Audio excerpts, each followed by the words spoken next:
Here's a fraud detector that is 99% accurate. Impressive, right? There's just one problem. It catches zero fraud. None at all. Because it does something very clever. It labels every single transaction as not fraud.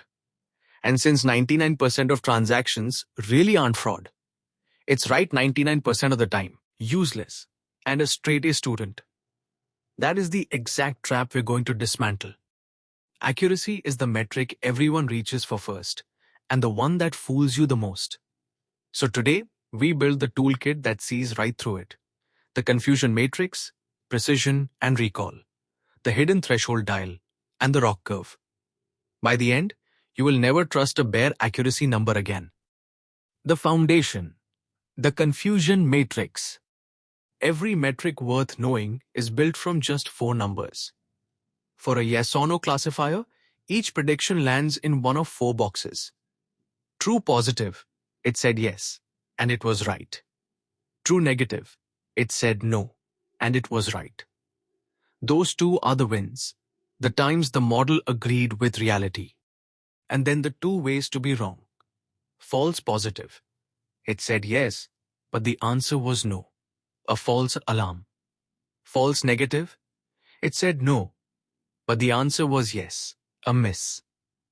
That's the whole confusion matrix. Hits, correct rejections, false alarms, and misses. Learn these 4 boxes, and every other metric simply falls out of them. Let's actually draw it. A 2x2 grid, what you predicted down the side, what was actually true across the top. Now drop in our fraud model, the one that always says not fraud. Every honest transaction lands in the correct box, but all 100 real frauds pile up in the missed corner. The grid makes the failure impossible to hide. And here's the key insight already. Those 2 errors are completely different. A false alarm and a miss are not equally bad. It depends entirely on what you're predicting. A spam filter's false alarm sends a real email to the junk folder. A cancer screen's miss sends a sick patient home. Same matrix, wildly different stakes. Why accuracy lies? Accuracy is the obvious metric. Of all the predictions, how many were right? The hits plus the correct rejections divided by everything.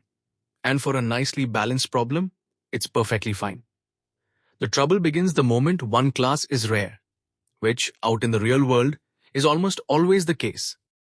Picture 10,000 transactions as a field of dots, 9,900 honest, and just 100 frauds lost somewhere in the crowd. Now guess honest for every single dot. You're right on the entire sea of them, and wrong only on that tiny sprinkle. 99% accuracy, built entirely on the boring majority and blind to the thing you actually care about. The fix, precision and recall. So we split accuracy into 2 sharper questions. The first is precision. Of all the things you flagged as positive, what fraction were actually positive? It answers. When this model raises its hand and says, yes, can I trust it? High precision means very few false alarms. The second is recall. Of all the real positives out there, what fraction did you actually catch? It answers. How much of the real thing did you find? High recall means very few misses. So precision is about trust. Recall is about coverage. And the whole drama is that these 2 pull against each other. Here they are, right on the grid. Precision reads down the column you predicted, yes. Of those, how many were truly yes? Recall reads across the row that's actually yes. Of those, how many you managed to catch? Same 4 boxes, 2 different slices. One guards against false alarms. The other guards against misses. Now watch our fraud model under this new lens. Recall? 0. It caught not one of the 100 frauds. Precision? Undefined. It never flagged anything at all. Suddenly the 99% superstar is exposed for what it is, a complete failure. And that is the entire point.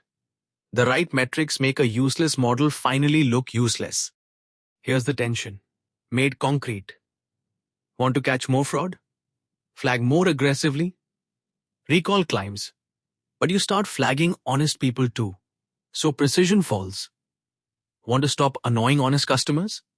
Only flag when you're dead certain. Precision climbs, but more fraud slips through. So recall falls.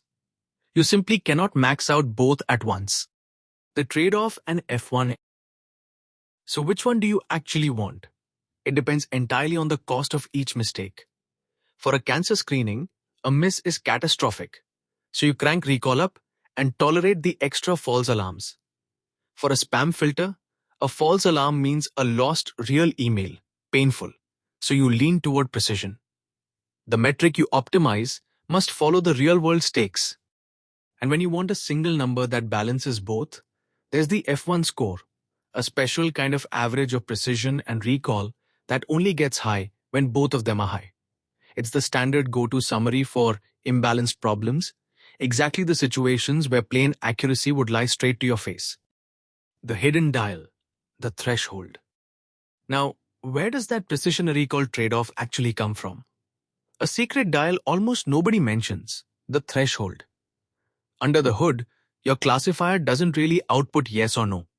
It outputs a probability, like 0.73. You pick the cutoff above which it counts as yes. By default, that's 0.5. But that's just a convention, not a law of nature.